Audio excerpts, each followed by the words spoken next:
ഞാൻ Mary Metilda. Stay inspired സീരീസിൻ്റെ പുതിയൊരു എപ്പിസോഡിലേക്ക് എല്ലാവർക്കും സ്വാഗതം. ഞാൻ പല വിഷയങ്ങളും ഈ ചാനലിലൂടെ ചർച്ച ചെയ്യാറുണ്ട്. ചില വിഷയങ്ങൾ സംസാരിക്കുമ്പോൾ നമുക്കതിനോട് വല്ലാത്തൊരു കമ്മിറ്റ്മെൻറ്റ് തോന്നും, ഇൻവോൾവ്മെൻറ്റ് തോന്നും. നമ്മുടെ ജീവിതവുമായിട്ട് ഒരുപാട് റിലേറ്റ് ചെയ്യപ്പെട്ടിരിക്കുന്ന സംഭവങ്ങൾ പറയുമ്പോഴാണ് അങ്ങനെ സംഭവിക്കുക. അതുപോലൊരു വിഷയമാണ് ഇന്ന് ഞാൻ ഈ വീഡിയോയിലൂടെ ഷെയർ ചെയ്യുന്നത്. ഞാൻ എൻ്റെ ജീവിതത്തിലെ ഭൂരിഭാഗം സമയവും ചെലവഴിച്ചിരിക്കുന്നത് കോളേജ് ക്യാമ്പസുകളിലാണ്. കോളേജ് ക്യാമ്പസ് എന്ന് കേൾക്കുമ്പോൾ തന്നെ നമ്മുടെ മനസ്സിൽ വരുന്നൊരു വാക്ക് സെലിബ്രേഷൻ, ആഘോഷം. ആഘോഷങ്ങളുടെ ഒരു ഇടമാണല്ലേ കോളേജ് ക്യാമ്പസ്. അവിടെ അധ്യാപികയായിട്ടും HOD ആയിട്ടും വൈസ് പ്രിൻസിപ്പലായിട്ടും പ്രിൻസിപ്പലായിട്ടൊക്കെ ജോലി ചെയ്യാനുള്ള അവസരം എനിക്ക് കിട്ടിയിട്ടുണ്ട്. ഇത് ആഘോഷങ്ങളുടെ ഒരു ഇടമാണെങ്കിലും ഒരുപാട് പ്രശ്നങ്ങളുള്ള ഒരിടം തന്നെയാണ് കോളേജ് ക്യാമ്പസ്. വിദ്യാർത്ഥികൾ നേരിടുന്ന പ്രശ്നങ്ങൾ കഴിയുന്നത്ര പരിഹരിക്കാൻ ഞാൻ ശ്രമിച്ചിട്ടുണ്ട്. അതിന് ഫലവും കിട്ടിയിട്ടുണ്ട്. ഞാൻ യൂട്യൂബർ ആയപ്പോഴും ജീവിതത്തിൻ്റെ പല മേഖലകളിലുള്ളവർ അവരുടെ പ്രശ്നങ്ങൾക്ക് പരിഹാരം ഉണ്ടാക്കാൻ എന്നെ സമീപിക്കാറുണ്ട്. പക്ഷേ ചിലപ്പോഴെങ്കിലും അതിനൊക്കെ പരിഹാരം കണ്ടെത്തുക വളരെ ബുദ്ധിമുട്ടുള്ളതായിട്ട് എനിക്ക് തോന്നിയിട്ടുണ്ട്. ഒരു പരിഹാരം നമുക്ക് നിർദ്ദേശിക്കാൻ പറ്റില്ല.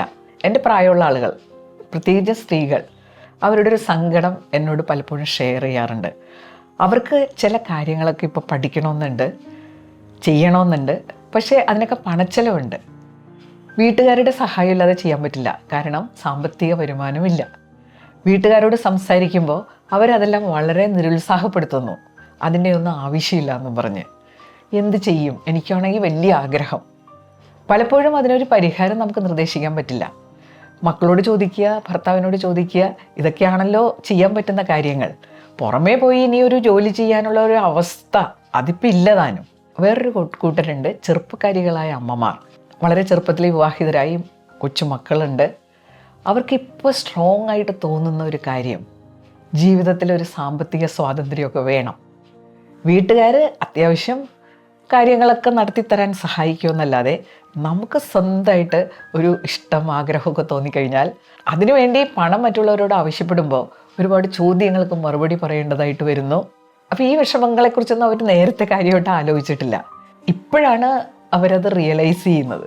അതിൽ കുറേ പേർക്ക് എങ്ങനെയെങ്കിലും ഒരു സാമ്പത്തിക സ്വാതന്ത്ര്യം നേടിയെടുക്കണമെന്നുണ്ട്. അപ്പോൾ ടെസ്റ്റുകൾക്ക് പ്രിപ്പയർ ചെയ്യണമെന്നുണ്ട്. പ്രത്യേകിച്ചും വളരെ സെക്യൂർഡ് ആയിട്ടുള്ള ചില ജോലികളിലെ ഗവൺമെൻറ് ജോലികൾ, PSC ആയാലും UPSC ആയാലും ഇതിനൊക്കെ ഒന്ന് പ്രിപ്പയർ ചെയ്യണമെന്നുണ്ട്. ഇപ്പോഴത്തെ ചുറ്റുപാടിൽ അതെങ്ങനെ നേടിയെടുക്കാൻ പറ്റും, അതിൻ്റെ വഴികളൊന്ന് പറഞ്ഞു തരാമോ? അപ്പോൾ അങ്ങനൊരു ജോലി വേണമെന്ന് അതിയായി ആഗ്രഹിക്കുന്ന ചെറുപ്പക്കാരികളായ അമ്മമാർക്ക് വേണ്ടിയിട്ട് ഈ വീഡിയോ ഞാൻ ഡെഡിക്കേറ്റ് ചെയ്യാണ്. അപ്പോൾ ഞാൻ 10 കാര്യങ്ങളാണ് ഈ വീഡിയോയിലൂടെ ഷെയർ ചെയ്യാൻ പോകുന്നത്. നമുക്ക് വിഷയത്തിലേക്ക് കടക്കാം. ഒന്നാമത്തെ കാര്യം, ഏത് കാര്യം ചെയ്യാനും നല്ല ആത്മവിശ്വാസം വേണം. ഇവിടെയുള്ളൊരു പ്രശ്നം, ഈ അമ്മമാരാകുമ്പോൾ ആത്മവിശ്വാസം കുറച്ച് കുറയും. അവരെന്ത് ചെയ്യുമെന്നോ, ഈ ടെസ്റ്റിൽ അവരോടൊപ്പം പങ്കെടുക്കുന്ന മറ്റുള്ളവരെ പറ്റി ചിന്തിക്കും. പഠിച്ചിറങ്ങിയ കുട്ടികൾ, അവർക്ക് ഇഷ്ടം പോലെ സമയമുണ്ട്, അവർ നമ്മളെ കയ്യിലൊക്കെ സ്മാർട്ടായിരിക്കും, അവർക്ക് പഠിച്ച കാര്യങ്ങളൊക്കെ ഓർമ്മയുണ്ടാവും, അതുകൊണ്ട് അവരുടെ കൂടെ മത്സരിക്കുമ്പോൾ അത് പ്രശ്നമാകും.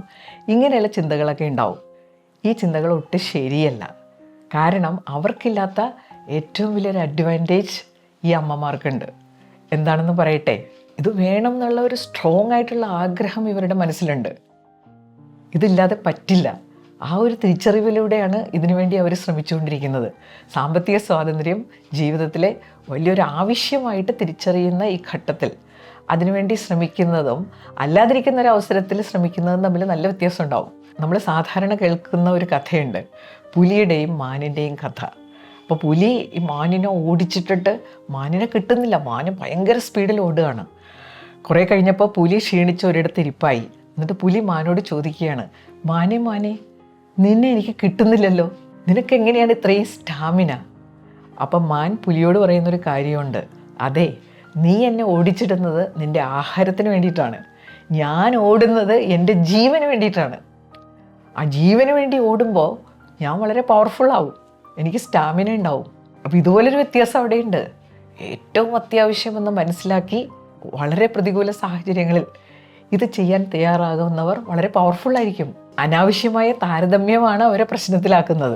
എപ്പോഴും അവനവനോട് തന്നെ പറയേണ്ടത് ഇതാണ്, ഞാനൊരു ടെസ്റ്റിന് പ്രിപ്പയർ ചെയ്തുകൊണ്ടിരിക്കുകയാണ്, എന്തായാലും എനിക്കിത് കിട്ടിയേ മതിയാവും, അതിന് ഞാൻ അവസാനം വരെ പോരാടും. ഈ ഒരു ചിന്തയാണ് മനസ്സിലുണ്ടാകേണ്ടത്. രണ്ടാമത്തെ കാര്യം, ഓരോരുത്തരുടെയും ജീവിതത്തിൽ അവർ കൈകാര്യം ചെയ്യേണ്ട റോളുകൾ വ്യത്യസ്തമാണ്. പ്രത്യേകിച്ചും ഇങ്ങനെയുള്ളൊരവസരത്തിൽ ഭാര്യമാരോ അമ്മമാരോ ഒക്കെ ഈ ടെസ്റ്റിന് പ്രിപ്പയർ ചെയ്യുമ്പോൾ അവരുടെ ലൈഫിൽ കുറേ അധികം റോളുകൾ വന്നു ചേർന്നിട്ടുണ്ട്. ഇപ്പോൾ അഡീഷണലായിട്ട് ഒരു ഉദ്യോഗാർത്ഥിയുടെ ഒരു റോള് കൂടിയുണ്ട്. അപ്പോൾ വളരെ വിവേകത്തോടുകൂടി ചെയ്യേണ്ട ഒരു കാര്യമുണ്ട്. ഈ റോളുകൾക്കൊരു മുൻഗണനാക്രമം കൊടുക്കണം. ഈ സന്ദർഭത്തിൽ ഏറ്റവും പ്രയോറിറ്റി കൊടുക്കേണ്ട 2 റോളുകളുണ്ട്. ഒന്ന്, കുട്ടിയുണ്ടെങ്കിൽ ദാറ്റ് ഈസ് മദേഴ്സ് റോൾ. 2, ഉദ്യോഗാർത്ഥി എന്നുള്ള റോൾ. പ്രയോറിറ്റി കൊടുക്കുക എന്ന് പറഞ്ഞാൽ അതിനുവേണ്ടി സമയം കൂടുതൽ ചെലവഴിക്കണം. അപ്പോൾ വേറെ റോളുകളിലെ സമയം കുറയ്ക്കേണ്ടതായിട്ട് വരും. അതുപോലെ വീട്ടിലെ മറ്റുള്ളവർക്ക് വേണ്ടി അവരുടെ എല്ലാ കാര്യങ്ങളിലും ഇടപെട്ട് നടന്നുള്ള സമയമുണ്ടല്ലോ. ചിലർ എൻ്റെ ഷർട്ട് എവിടെ, എൻ്റെ പാൻറ് എവിടെ, എൻ്റെ സോക്സ് എവിടെ, ഇങ്ങനെയൊക്കെ പറഞ്ഞ് സ്ഥിരം ശല്യപ്പെടുത്തുന്ന ചില ആളുകളുണ്ടാവും. അതുപോലെ അവർ തന്നെ ചെയ്യേണ്ട എല്ലാ കാര്യങ്ങളിലും നമ്മുടെ കൈ ചെല്ലേണ്ടി വരിക. അത്തരം കാര്യങ്ങളിൽ സ്ട്രോങ് ആയിട്ട് ഒരു ഡിസിഷൻ എടുക്കണം. ചില കാര്യങ്ങൾ ഇപ്പം എനിക്ക് ചെയ്യാൻ പറ്റില്ല, ഞാനിങ്ങനെ പ്രിപ്പയർ ചെയ്തുകൊണ്ടിരിക്കുകയാണ്, ഒരു ജോലി വേണമെന്നുള്ളതാണ് എൻ്റെ ഇപ്പോഴത്തെ പ്രയോറിറ്റി. മുഖത്ത് നോക്കി ആത്മവിശ്വാസത്തോടെ പറയാൻ സാധിക്കണം. ഇതൊന്നും മനസ്സിൽ വെച്ച് നടക്കേണ്ട കാര്യങ്ങളൊന്നുമല്ല. ഇതെല്ലാവർക്കും പ്രയോജനമുള്ളൊരു കാര്യത്തിന് വേണ്ടിയിട്ടാണല്ലോ പ്രിപ്പറേഷനൊക്കെ നടത്തുന്നത്. അപ്പോൾ ഈ കാര്യങ്ങളൊക്കെ തുറന്നു പറയാനും മറ്റുള്ളവരുടെ സഹകരണം ആവശ്യപ്പെടാനും തയ്യാറാവണം. അവിടെ വേറെ ചിന്തകളൊന്നും നമുക്കുണ്ടാകരുത്. 3ാമത്തെ കാര്യമാണ് പ്രയോറിറ്റൈസേഷനൊക്കെ നടത്തി കഴിഞ്ഞു. ഇനി നമുക്ക് ഭാഗ്യമൊന്നും പറഞ്ഞിരിക്കാനൊന്നും സമയമില്ല. ഈ ഭാഗ്യത്തിനൊരു ഡെഫിനേഷൻ ഉണ്ട് കേട്ടോ. Luck is the meeting point of your alertness and opportunities pass by. ഇനി ജാഗ്രതയാണ് ഈ ഭാഗ്യത്തിൻ്റെ അടിസ്ഥാനം. അവസരങ്ങൾ നഷ്ടപ്പെടുത്താനില്ല, ഏജ് ഓവർ ആകാം. എന്നും നമ്മൾ ഇൻ്റർനെറ്റിൽ ഏതൊക്കെ ജോലിക്ക് ആപ്ലിക്കേഷൻ ക്ഷണിച്ചിട്ടുണ്ട്, ഇതൊന്നും വിട്ടുപോകാനിടയാകരുത്. പലരും പറയാറുള്ള ആ ഒരു വാചകമില്ലേ, അയ്യോ ഞാനത് അറിഞ്ഞില്ല കേട്ടോ.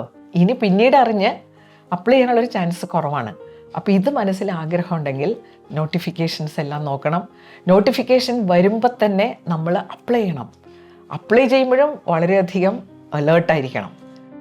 ആപ്ലിക്കേഷനിൽ വരുന്ന മിസ്റ്റേക്ക് കൊണ്ട് ഇത് തള്ളിപ്പോകാനിടയാകരുത്. കാരണം ഇപ്പം മാനുവലായിട്ടുള്ള ഒരു പരിപാടിയില്ല. അത് പിന്നീട് കറക്റ്റ് ചെയ്യാന്നൊക്കെ പറഞ്ഞാൽ വളരെ വിഷമമുള്ളൊരു കാര്യമാണ്. അപ്പോൾ നോട്ടിഫിക്കേഷനൊക്കെ വരുമ്പോൾ അപ്പം തന്നെ സമയമെടുത്ത് സംശയമൊക്കെ തീർത്ത് കൃത്യമായിട്ട് അപ്ലൈ ചെയ്യുക എന്നുള്ളത് വളരെ ഇമ്പോർട്ടൻ്റ് ആണ്. അപ്പോൾ എൻ്റെ ഒരു സ്റ്റുഡൻ്റ് എന്നോട് പറഞ്ഞേ, ടീച്ചറെ അപ്ലൈ ചെയ്യുന്ന സമയത്ത് എനിക്ക് പറ്റിയൊരു പിശക് കൊണ്ട് എനിക്ക് വലിയൊരു അവസരം നഷ്ടപ്പെട്ടു. അപ്പോൾ ചോദിച്ചപ്പോൾ എന്താണെന്നോ, ഈ കുട്ടി കോളേജ് അധ്യാപികയാകാനുള്ള നെറ്റ് പരീക്ഷ എഴുതി. നെറ്റ് പരീക്ഷ എഴുതുമ്പോൾ അതിൻ്റെ ആപ്ലിക്കേഷനിൽ ജൂനിയർ ഫെലോഷിപ്പ് വേണ്ടവർ JRF എന്നുള്ള കോളത്തിൽ ടിക്ക് ചെയ്യണം. ഈ കുട്ടി അത് ശ്രദ്ധിച്ചില്ല. നമ്മളെന്താ വിചാരിക്കുന്നത്, ടെസ്റ്റ് എഴുതി ഹൈ റാങ്ക് ഉള്ളവർക്കൊക്കെ ജൂനിയർ ഫെലോഷിപ്പ് കിട്ടുമല്ലോ. പക്ഷേ റിസൾട്ട് വന്നപ്പോൾ ഹൈ റാങ്ക് ആണെങ്കിലും ഫെലോഷിപ്പില്ല. അപ്പോഴാണ് മനസ്സിലായത് ഇത് ടിക്ക് ചെയ്യുന്നവരെ മാത്രമേ ഫെലോഷിപ്പിന് പരിഗണിക്കുള്ളൂ. ശരിയാണ്, നമ്മൾ ടിക്ക് ചെയ്തിട്ടില്ലെങ്കിൽ ഫെലോഷിപ്പിന് നമുക്ക് താല്പര്യമില്ല എന്നുള്ളതല്ലേ അർത്ഥം. അപ്പോൾ അത്രയും വലിയൊരു ഫിനാൻഷ്യൽ സപ്പോർട്ട് വെറുതെ കളഞ്ഞു ഈ ഒരു പ്രശ്നം കൊണ്ട്. അപ്പോൾ ധൃതി പിടിച്ചൊക്കെ അപ്ലൈ ചെയ്യുമ്പോൾ എന്തെല്ലാം മിസ്റ്റേക്ക് വരാൻ സാധ്യതയുണ്ട്. അതുകൊണ്ട് വളരെ അലേർട്ടായിട്ട് ചെയ്യേണ്ട ഒരു കാര്യമാണ് നോട്ടിഫിക്കേഷൻ വരുമ്പോൾ അപ്പം തന്നെ ഇത് അപ്ലൈ ചെയ്യുക എന്നുള്ളത്. കാരണം എന്താണെന്നോ, അപ്ലൈ ചെയ്ത് കഴിയുമ്പോൾ തന്നെ നമുക്ക് എപ്പോഴും ഒരു ചിന്ത ഉണ്ടല്ലേ, ഞാൻ പരീക്ഷ എഴുതാൻ പോവാണ്. അല്ലാതെ എപ്പോഴും എഴുതാൻ പോകുന്ന പരീക്ഷയ്ക്ക് വേണ്ടി പ്രിപ്പയർ ചെയ്യുകയല്ല. 4ാമത്തെ കാര്യം, നമുക്ക് കൃത്യമായിട്ടറിയാം നമ്മുടെ ജീവിതത്തിൽ ക്വാളിറ്റി ഉണ്ടാക്കുന്ന കാര്യങ്ങളെല്ലാം തന്നെ നമ്മുടെ കംഫർട്ട് സോണിന് പുറത്താണ്. ഈ പ്രിപ്പറേഷൻ എന്നൊക്കെ പറഞ്ഞാലും പ്രിപ്പയർ ചെയ്യണമെന്ന് നമുക്ക് തോന്നില്ല. അതാണല്ലോ നമ്മുടെ തലച്ചോറിൻ്റെ ഒരു പ്രശ്നം. നമുക്ക് അങ്ങനെ ഒരു ചിന്ത മനസ്സിൽ വരാൻ സാധ്യത കുറവാണ്. പക്ഷേ നമുക്ക് വർക്ക് ചെയ്തേ മതിയാവും. ഇങ്ങനെയുള്ള കാര്യങ്ങൾ ചെയ്യണമെങ്കിൽ ഒരേ ഒരു വഴിയേ ഉള്ളൂ, മേക്ക് ഇറ്റ് എ ഹാബിറ്റ്.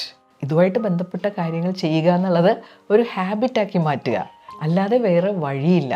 ഒരു കാര്യം ഹാബിറ്റാക്കണമെങ്കിൽ അതിന് നമ്മളെ സഹായിക്കുന്നതാണ് സിസ്റ്റമാറ്റിക് വേ ഓഫ് ലിവിങ്. ഓരോന്ന് ചെയ്യാൻ സമയം കൃത്യമായിട്ട് പ്ലാൻ ചെയ്ത് വെക്കുക. കൃത്യമായിട്ട് ഒരു സമയത്ത് ഒരു കാര്യം ചെയ്യാൻ തുടങ്ങിക്കഴിഞ്ഞാൽ പിന്നെ അത് നമ്മുടെ മനസ്സിലുണ്ടാകുകയും ചെയ്യും. ബ്രെയിൻ അതിനെ ഒരുപാട് സപ്പോർട്ട് ചെയ്യുകയും ചെയ്യും. രാവിലെ എഴുന്നേൽക്കണം, അതാണ് ആദ്യം വേണ്ടത്. ഇനി കുഞ്ഞുങ്ങളുണ്ടെങ്കിലും എനിക്ക് കൃത്യമായിട്ടറിയാം, കുഞ്ഞുങ്ങൾ മിക്കവാറും രാവിലെ നന്നായിട്ട് ഉറങ്ങുന്നവരാണ്. അല്ലെങ്കിൽ അവർ ഉണർന്നിരിക്കുകയാണെങ്കിൽ നമ്മുടെ പാർട്ട്ണർ ഉണ്ടാവില്ലേ, അവരെ ഏൽപ്പിക്കുക, നമ്മൾ അവിടെ നിന്ന് പോന്നേക്കുക. അപ്പോൾ ഈ സമയത്ത് ആദ്യത്തെ 2 മണിക്കൂർ ഒരു വിട്ടുവീഴ്ചയും ചെയ്യരുത് കേട്ടോ. നമ്മുടെ ദിനചര്യ പ്ലസ് പ്രിപ്പറേഷൻ. അത്യാവശ്യം ദിനചര്യകളൊക്കെ ഉണ്ടാവുമല്ലോ. ചെറിയ തോതിൽ എക്സസൈസൊക്കെ ചെയ്ത് അലേർട്ടാകണം. കണ്ണടച്ചിരുന്ന് നമ്മൾ ചെയ്യാൻ പോകുന്ന കാര്യത്തെക്കുറിച്ച് ചിന്തിക്കുക, പ്രാർത്ഥിക്കുക. അപ്പോൾ അതിനെ ഒരു അരമണിക്കൂർ ചിലവഴിച്ചിട്ട് ബാക്കി 1.5 മണിക്കൂർ നമ്മൾ പ്രിപ്പറേഷന് വേണ്ടി ചിലവഴിക്കണം. ഈ ഒരു സംഭവം ഇല്ലെങ്കിൽ ഒന്നും നടക്കൂല കേട്ടോ. നമ്മൾ കുറേ പഠിച്ചു അല്ലെങ്കിൽ കുറേ വർക്ക് ചെയ്തു, അതിന് അക്കൗണ്ടബിലിറ്റി ഉണ്ടാവണം. എപ്പോൾ നിങ്ങൾ പഠിക്കുന്നു, എത്ര സമയം പഠിക്കുന്നു. ഒരുപാട് സമയം പഠിച്ചില്ലെങ്കിലും എപ്പോൾ പഠിക്കുന്നു എന്നുള്ളത് വളരെ ഇമ്പോർട്ടൻ്റ് ആണ്. രാവിലെ എഴുന്നേറ്റ് ഇത് ചെയ്തു കഴിഞ്ഞാൽ നമുക്ക് എന്ത് കോൺഫിഡൻസ് വരുമെന്നോ, ഇത് ഞാൻ ചെയ്തു കഴിഞ്ഞു, എന്നിട്ട് നിങ്ങൾ ബാക്കി കാര്യങ്ങൾ ചെയ്യുക. ഇത്രയും പ്രിപ്പയർ ചെയ്ത് കഴിഞ്ഞ് പിന്നെ ബാക്കി കാര്യങ്ങൾ ചെയ്യാൻ സമയം ഉണ്ടാവില്ല. ബ്രേക്ക്ഫാസ്റ്റ് ഉണ്ടാക്കണം, അതുണ്ടാക്കണം, ഇതുണ്ടാക്കണം. അവിടെയും നമുക്ക് ചെയ്യാവുന്ന ഒരുപാട് കാര്യങ്ങളില്ലേ. മെനു ഉണ്ടാക്കി വെക്കുക, എല്ലാ ദിവസവും എന്തൊക്കെയാണ് മെനു. ഇങ്ങനൊരു കാഴ്ചപ്പാടില്ലാത്തത് കൊണ്ട് നമ്മുടെ സമയം ഒരുപാട് വേസ്റ്റായി പോകാറുണ്ട്. രാവിലെ എഴുന്നേറ്റിട്ടായിരിക്കും ഇന്നെന്താ വെക്കുക, പുട്ട് ഉണ്ടാക്കാം. അപ്പം നോക്കുമ്പോൾ പുട്ടിൻ്റെ പൊടി തീർന്നിരിക്കുന്നു. എന്നാൽ പിന്നെ ദോശയാവാം, അയ്യോ ദോശമാവില്ല, എന്നാൽ പിന്നെ ചപ്പാത്തി. 10-15 മിനിറ്റ് ഇങ്ങനെ ആലോചിച്ച് നമ്മുടെ സമയം വെറുതെ പാഴായി പോകും. അപ്പോൾ ഒരു മെനു ഉണ്ടെങ്കിൽ എന്ത് എളുപ്പമല്ലേ, ഇറ്റ് ഈസ് വെരി സിമ്പിൾ. അപ്പോൾ അങ്ങനെ പിന്നെ ഒരുപാട് സമയം പാചകം ചെയ്ത് ഉണ്ടാക്കേണ്ട സാധനങ്ങൾ തൽക്കാലം വേണ്ടാന്ന് വെക്കുക. എൻ്റെ അമ്മ അതിനകത്തൊരു എക്സ്പേർട്ടായിരുന്നു കേട്ടോ. എൻ്റെ അമ്മ പെട്ടെന്ന് ഉണ്ടാക്കുന്ന വളരെ രുചികരമായിട്ടുള്ള ഒരുപാട് വിഭവങ്ങളുണ്ടായിരുന്നു. പുട്ടുണ്ടാക്കുകയാണെങ്കിൽ തന്നെയും അതിൽ ഏത്തപ്പഴം അരിഞ്ഞിട്ട് തേങ്ങയൊക്കെ ഇട്ട് ആവി കയറ്റി എടുക്കും. അല്ലാതെ എല്ലാം പൂട്ടുകുറ്റി കയറ്റി കുത്തിയിറക്കേണ്ട ആവശ്യമൊന്നുമില്ലല്ലോ. അപ്പം അങ്ങനെ അമ്മ കുറേ അങ്ങനെ ചെയ്യുന്നത് ഞാൻ കണ്ടിട്ടുണ്ട്. 5ാമത്തെ കാര്യം, ചില ആളുകളെ കാണുമ്പോൾ നമുക്ക് തോന്നും ഇയാൾക്ക് എന്ത് പറ്റി, വല്ലാതെ ക്ഷീണിച്ചിരിക്കുന്നു. ആകെ നോക്കുമ്പോൾ നമുക്ക് വല്ലാത്ത വിഷമം തോന്നുന്നു. കാര്യം ചോദിച്ചു വരുമ്പോഴായിരിക്കും, അതെ എനിക്കൊരു ടെസ്റ്റ് ഉണ്ട്, ഞാനതിന് പ്രിപ്പയർ ചെയ്യാണ്. ഈ ഒരു കാര്യം സംഭവിക്കാൻ പാടില്ല കേട്ടോ. എത്ര പ്രിപ്പയർ ചെയ്താലും നമ്മുടെ ശരീരത്തിൻ്റെ മെയിൻ്റനൻസ് ഇല്ലേ, അതിനുള്ള കാര്യങ്ങൾ ചെയ്തിരിക്കണം. മേക്കപ്പൊന്നുമല്ല, ആഡംബരമൊന്നുമല്ല, അത്യാവശ്യം ശരീരത്തിനുള്ള മെയിൻ്റനൻസ് നടത്തിയിരിക്കണം. അതിൽ ഏറ്റവും പ്രധാനപ്പെട്ടതാണ് ഉറക്കം. ഉറക്കമില്ലായ്മ നമ്മളെ മൊത്തത്തിൽ ബാധിക്കും. വെള്ളം കുടിക്കണം, ഭക്ഷണം കഴിക്കണം, ഇതെല്ലാം കൃത്യമായിട്ട് ചെയ്യണം. അതിനുള്ള സമയം കൃത്യമായിട്ട് സെറ്റ് ചെയ്ത് വെച്ചാൽ അത് സ്കിപ്പ് ചെയ്തു പോവില്ല. അപ്പോൾ വെറുതെ അനാവശ്യമായിട്ടുള്ള ചില കാര്യങ്ങളൊക്കെ നമ്മൾ ചെയ്യുന്നുണ്ടാവില്ലേ, അതൊക്കെ കുറയ്ക്കണം. സോഷ്യൽ മീഡിയ ആയാലും ബാക്കി കാര്യങ്ങളായാലും കുറേ ആവശ്യമില്ലാത്ത കാര്യങ്ങളൊക്കെ ചെയ്യുന്നുണ്ടാവും. ഇപ്പോഴാണെങ്കിൽ എല്ലാവരും ഒരുപാട് ഫങ്ഷൻസ് നടത്തുന്ന ഒരു പതിവുണ്ട്. എന്ത് ചെറിയ കാര്യം ഉണ്ടെങ്കിലും കുറേ പേര് വിളിച്ചുകൂട്ടി സദ്യ കൊടുക്കുക. അപ്പം നമ്മൾ തീരുമാനിക്കണം, ഈ അവസരത്തിൽ അതിൽ നിന്ന് എല്ലാം ഒഴിഞ്ഞു നിൽക്കണമെന്നാണ് എനിക്ക് പറയാനുള്ളത്. നമ്മൾ പോയാൽ നടക്കില്ല എന്നുള്ള ചില ഫങ്ഷൻസ് ഉണ്ടാവില്ലേ, അതിന് പോകുന്ന ഒരു രീതി ഉണ്ടാക്കിയിട്ട് ബാക്കി സമയം ഒരു കമ്മിറ്റ്മെൻറ്റ്, വളരെ പ്രധാനപ്പെട്ട വാക്കാണ് ഈ കമ്മിറ്റ്മെൻറ്റ്. അർപ്പണബോധമുള്ളവർക്ക് തീർച്ചയായിട്ടും അവർ വിചാരിക്കുന്ന കാര്യങ്ങൾ നടത്തിയെടുക്കാനുള്ള സാധ്യത കൂടുതലാണ്. 6ാമത്തെ കാര്യം, ഏറ്റവും പ്രധാനപ്പെട്ട ഒരു കാര്യമാണ് പ്രിപ്പറേഷൻ. എങ്ങനെ പ്രിപ്പയർ ചെയ്യുന്നു എന്നുള്ളതിനനുസരിച്ചാണ് നമുക്ക് റിസൾട്ട് കിട്ടുക. ഈ പ്രിപ്പറേഷൻ പാർട്ട് വളരെ ഗൗരവത്തിൽ തന്നെ നമ്മൾ എടുക്കണം. ആദ്യമായിട്ട് ചെയ്യേണ്ടത് സിലബസ് എന്താണെന്ന് കൃത്യമായിട്ട് പരിചയപ്പെടണം. അപ്പോൾ സാധാരണ ഒരു ടെസ്റ്റിനുള്ള സിലബസ് എന്നൊക്കെ പറഞ്ഞു കഴിഞ്ഞാൽ അതിൽ ഇംഗ്ലീഷ് പരിജ്ഞാനം, പിന്നെ arithmetic, current affairs, general knowledge, test of reasoning, ഇങ്ങനെ കുറച്ച് കാര്യങ്ങളുണ്ടാവും പൊതുവായിട്ട്. നമ്മുടെ പർട്ടിക്കുലർ ടെസ്റ്റിനുള്ള ഏതൊക്കെയാണ് അത് കൃത്യമായിട്ട് മനസ്സിലാക്കണം. ഒരു കോച്ചിങ് സെൻറ്ററുമായിട്ട് ബന്ധപ്പെടുന്നതും വളരെ നന്നായിരിക്കും. സെൽഫ് ലേണിംഗ് ആണ് ഇതിനകത്ത് ഏറ്റവും കൂടുതൽ വേണ്ടത്. പ്രിപ്പറേഷന് കൃത്യമായിട്ടുള്ളൊരു സ്ഥലം ഉണ്ടാവണം കേട്ടോ. ആ സ്ഥലം കാണുമ്പോൾ തന്നെ നമുക്ക് മനസ്സിൽ ടെസ്റ്റിന് ഞാൻ പ്രിപ്പയർ ചെയ്തുകൊണ്ടിരിക്കുകയാണ്. ആ സ്ഥലം വളരെ വൃത്തിയായിട്ട് അടുക്കി പെറുക്കി വെച്ചിരിക്കണം, എല്ലാ സാധനങ്ങളും. ഇതൊക്കെ കുഴഞ്ഞു മറിഞ്ഞ് കിടക്കുന്ന കണ്ടാൽ തന്നെ നമുക്ക് പ്രിപ്പയർ ചെയ്യാനൊന്നും തോന്നില്ല. അപ്പോൾ വേണ്ട സാധനങ്ങളൊക്കെ കൃത്യമായിട്ട് അവിടെ ഉണ്ടായിരിക്കണം. ഈ 1.5 മണിക്കൂർ നമ്മൾ ചിലവഴിക്കുമ്പോൾ അത് അവിടെ സ്പെൻഡ് ചെയ്യണം. അതിൻ്റെ ഇടയിൽ പല പരിപാടികൾക്ക് നടക്കരുത്. No mobiles. നമുക്ക് ആകെ വേണ്ടതൊരു പേന, ബുക്ക്, പിന്നെ പ്രിപ്പറേഷനെ സഹായിക്കുന്ന പുസ്തകങ്ങൾ. പ്രിപ്പയർ ചെയ്യുമ്പോൾ 4 കാര്യങ്ങൾ പ്രത്യേകം ഓർക്കണം. 1, റീഡ്, മനസ്സിരുത്തിയുള്ളൊരു വായന, ഡിസ്ട്രാക്ഷൻ ഇല്ലാതെ അത് വായിച്ച് മനസ്സിലാക്കുക. ബുദ്ധിമുട്ടുള്ള ചില സബ്ജക്റ്റുകളുണ്ടാവും. ചിലർക്ക് അരിത്മെറ്റിക് ബുദ്ധിമുട്ടുണ്ടായിരിക്കാം, ചിലർക്ക് ഇംഗ്ലീഷ് ആയിരിക്കാം പ്രശ്നം. അതിന് കൂടുതൽ സമയം ചിലവഴിക്കുക. ഈ മനസ്സിരുത്തി വായിക്കുമ്പോഴേ ചില ഭാഗങ്ങൾ നമ്മൾ ആദ്യമായിട്ട് പഠിക്കുന്നതാവാം. ഇതുവരെ കേട്ടിട്ടില്ലല്ലോ. എന്നാൽ ചിലത് നമുക്ക് നേരത്തെ അറിയാം. അപ്പോൾ പുതിയതായിട്ട് അറിയുന്ന കാര്യങ്ങൾ കുറിച്ചു വെക്കാൻ ഒരു പുസ്തകം എടുക്കുക. പ്രധാനപ്പെട്ട പോയിന്റ് എന്ന് തോന്നുന്നത് കുറിച്ചു വെക്കാനായിട്ട് സ്വന്തമായിട്ട് ഓരോ സബ്ജക്റ്റിനും ഒരു പുസ്തകം ഉണ്ടാവണം. അത് കുറിച്ചു വെക്കുക. അതിനെയാണ് റെക്കോർഡ് എന്ന് പറയുന്നത്. അപ്പോൾ മനസ്സിരുത്തി വായിക്കുക, രേഖപ്പെടുത്തലുകൾ.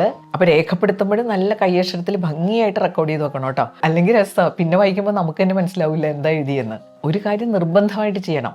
അന്നിരുന്ന് നമ്മൾ കുറേ കാര്യങ്ങൾ പഠിക്കുമല്ലോ. പുസ്തകം അടച്ചിട്ട് ആ പഠിച്ച കാര്യങ്ങൾ മനസ്സിലുണ്ടോ എന്നൊന്ന് ചെക്ക് ചെയ്യുക.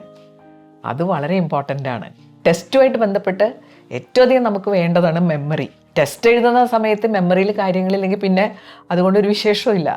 അതുണ്ടാവണമെങ്കിൽ കൃത്യമായിട്ട് മെമ്മറിയിൽ നമ്മളിത് റീഇൻഫോഴ്സ് ചെയ്യണം. അപ്പോൾ പഠിച്ചു കഴിഞ്ഞ് പുസ്തകമൊക്കെ അടച്ച് റിസൈറ്റ് ചെയ്ത് കംപ്ലീറ്റ് ഇവിടെ ഉണ്ടെന്ന് ഉറപ്പാക്കിയിട്ട് വേണം എഴുന്നേക്കാൻ. അവസാനമായിട്ടൊരു ഒരു കാര്യമുണ്ട് കേട്ടോ, റിഫ്ലക്ഷൻ എന്ന് പറയും. ഇപ്പോൾ പറഞ്ഞത് റീഡ്, റെക്കോർഡ്, റിസൈറ്റ് വരെയായി.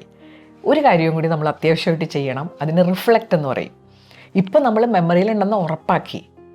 പലപ്പോഴും നമുക്ക് പറ്റാറുള്ളൊരു പ്രശ്നം എന്താണെന്നോ, ഈ പ്രിപ്പറേഷൻ ഇരിക്കുന്ന സമയത്ത് മാത്രം നമ്മൾ ഇതിനെക്കുറിച്ച് ചിന്തിക്കാറുള്ളൂ. അല്ലാത്ത സമയത്തും വല്ലപ്പോഴും ഒക്കെ പഠിച്ച കാര്യങ്ങൾ ഓർക്കുന്നതിനാണ് റിഫ്ലക്ഷൻ എന്ന് പറയുന്നത്. ഇതെല്ലാം പഠിച്ചു കഴിഞ്ഞാൽ നമ്മൾ കുളിക്കാൻ പോകുന്നു എന്ന് വിചാരിക്കുക. കുളിച്ചുകൊണ്ടിരിക്കുമ്പോൾ ഒന്ന് ചിന്തിക്കുക, ഇപ്പം എന്താണ് ഞാൻ പഠിച്ചത്. അപ്പോഴും ചിലപ്പോൾ ചിലത് കിട്ടുന്നില്ല. അപ്പോൾ നമ്മൾ എന്ത് ചെയ്യണം, അടുത്ത ചാൻസിൽ പുസ്തകം തുറന്ന് വീണ്ടും നോക്കുക. അപ്പോൾ ഇങ്ങനെയൊക്കെ നോക്കുന്ന കാര്യങ്ങൾ നന്നായിട്ട് മെമ്മറിയിലുണ്ടാവും. ഒറ്റയിരിപ്പിൽ പഠിക്കുന്ന ചില കാര്യങ്ങൾ മെമ്മറിയിലുള്ളതിനേക്കാൾ ഭംഗിയായിട്ട് ഇങ്ങനെ ഇടയ്ക്ക് നോക്കുന്ന കാര്യങ്ങൾ മെമ്മറിയിലുണ്ടാകാൻ സാധ്യത കൂടുതലാണ്. ഇങ്ങനെയൊക്കെ പ്രിപ്പയർ ചെയ്യുമ്പോൾ തന്നെ നമുക്ക് നല്ല ആത്മവിശ്വാസം വരും. മെമ്മറിയിൽ റീഇൻഫോഴ്സ് ചെയ്യുക എന്നുള്ളത് വളരെ ഇമ്പോർട്ടൻ്റ് ആയിട്ടുള്ളൊരു കാര്യമായതുകൊണ്ട് ഒരു ടെക്നിക്കും കൂടി എനിക്ക് പറയാനുണ്ട്.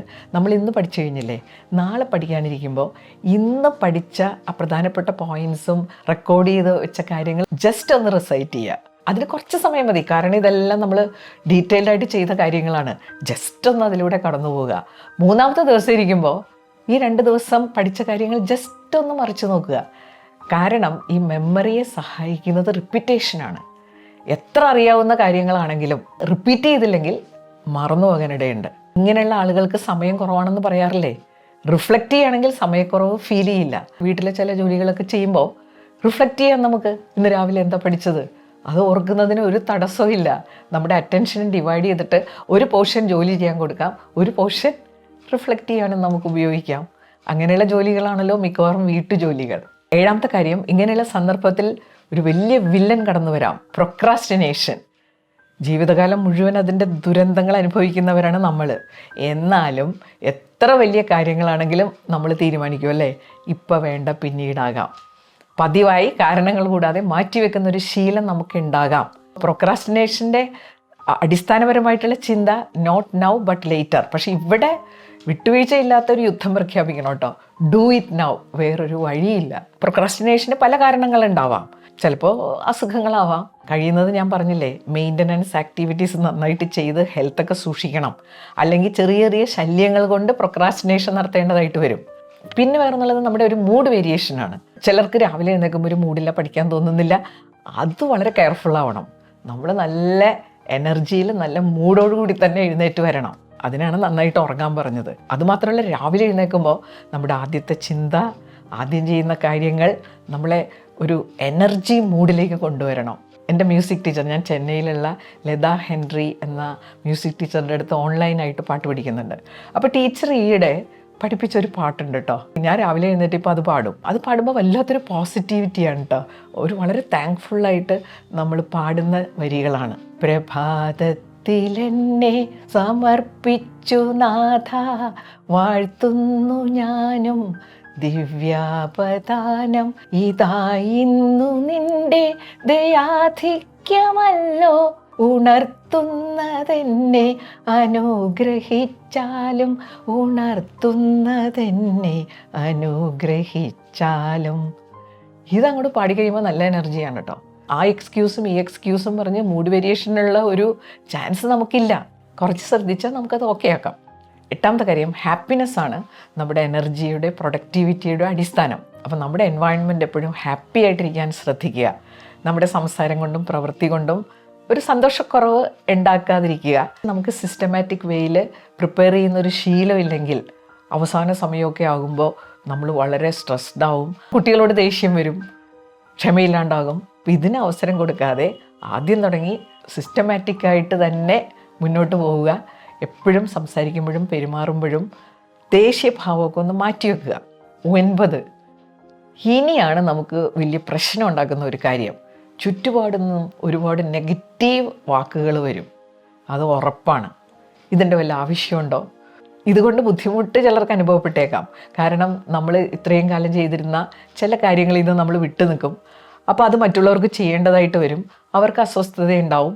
അപ്പോൾ അവരിതുകൊണ്ട് വലിയ പ്രയോജനം ഉണ്ടാവുമെന്നൊന്നും ഓർക്കാതെ അവരെന്തെങ്കിലുമൊക്കെ പറയും. പറഞ്ഞോട്ടെ, അതവർ പറഞ്ഞു പോകും. നമ്മളും ആണെങ്കിൽ അങ്ങനെയാണ്. നമ്മുടെ ഒരു സുഖമൊക്കെ നിഷേധിക്കപ്പെട്ടാൽ നമുക്ക് അസ്വസ്ഥതയുണ്ടാവും. അപ്പോൾ നമ്മൾ എന്തെങ്കിലുമൊക്കെ പറയും, പ്രത്യേകിച്ചൊക്കെ ചിന്തിക്കാതെ പറയുന്നതാണ്.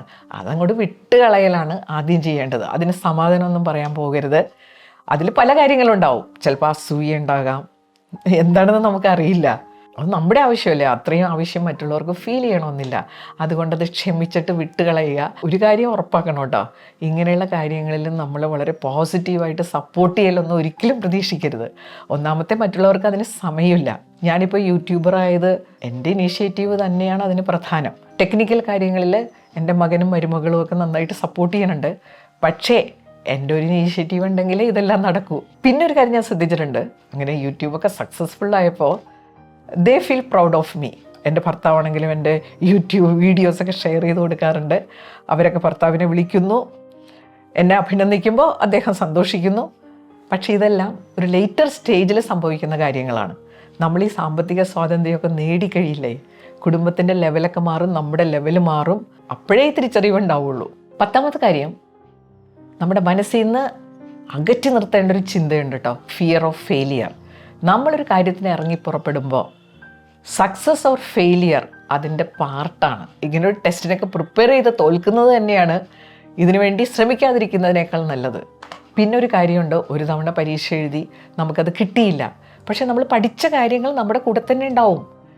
അടുത്ത ടെസ്റ്റിനെ പ്രിപ്പയർ ചെയ്യുമ്പോൾ അത് ഒരുപാട് നമ്മളെ സപ്പോർട്ട് ചെയ്യും. ചിലരെ കണ്ടിട്ടില്ലേ, അവർ വിടില്ല, ഇത് കിട്ടുന്നത് വരെ ശ്രമിച്ചുകൊണ്ടേയിരിക്കും. ഓരോ പ്രാവശ്യം ഫെയിലായെന്ന് വെച്ച് അവർ പഠിച്ച കാര്യങ്ങൾ അവരുടെ കൂടെ തന്നെയുണ്ട്. ടെസ്റ്റുകളൊന്നും ജീവിതത്തിൻ്റെ അന്ത്യമൊന്നും അല്ലല്ലോ. ലോകത്ത് എന്തെല്ലാം അവസരങ്ങളുണ്ട്. ഒരു ബെറ്റർ ഓപ്പർച്യൂണിറ്റി ആയിരിക്കാം നമ്മളെ ചിലപ്പോൾ കാത്തിരിക്കുന്നത്. ഇങ്ങനെ പല കാര്യങ്ങളും ഉണ്ട്. അതുകൊണ്ട് ഒരു കാരണവശാലും ഇങ്ങനൊരു ചിന്ത വരാനേ പാടില്ല. ധൈര്യമായിട്ട് എല്ലാവരോടും പറയണം, ഞാനിങ്ങനെ പ്രിപ്പയർ ചെയ്തുകൊണ്ടിരിക്കുകയാണ്, ഇത്തവണ എന്തായാലും അത് ഞാൻ നേടിയെടുക്കും. നേടിയെടുക്കാൻ പറ്റിയില്ലെങ്കിൽ എന്താ, ഒരു കുഴപ്പമില്ല. കേട്ടിട്ടില്ലേ, nobody can make you feel inferior without your consent. നമ്മുടെ സമ്മതമില്ലാതെ ആർക്കും നമ്മളിങ്ങനെ ഇടിച്ച് താഴ്ത്താനൊന്നും നോക്കില്ല. ഇന്നത്തെ വീഡിയോ ചെയ്തപ്പോൾ എനിക്കൊരു വലിയ സാറ്റിസ്ഫാക്ഷൻ ഉണ്ട്. ഇങ്ങനെ ആഗ്രഹിക്കുന്ന സ്ത്രീകൾക്ക് ഇത് ലഭിക്കണമെന്നുള്ള തീവ്രമായ ഒരു ആഗ്രഹം എനിക്കുണ്ട്. അവരതിന് അർഹരാണ്. ഇപ്പോൾ പറഞ്ഞ കാര്യങ്ങളില്ലേ, അങ്ങനെയൊക്കെ ചെയ്താൽ നമ്മൾ ആഗ്രഹിക്കുന്നത് നമുക്ക് ലഭിച്ചിരിക്കും. വീഡിയോ നിങ്ങൾക്ക് പ്രയോജനപ്പെട്ടെന്ന് കരുതുന്നു. പുതിയൊരു വീഡിയോയുമായിട്ട് നമുക്ക് വീണ്ടും കാണാം. Thank you.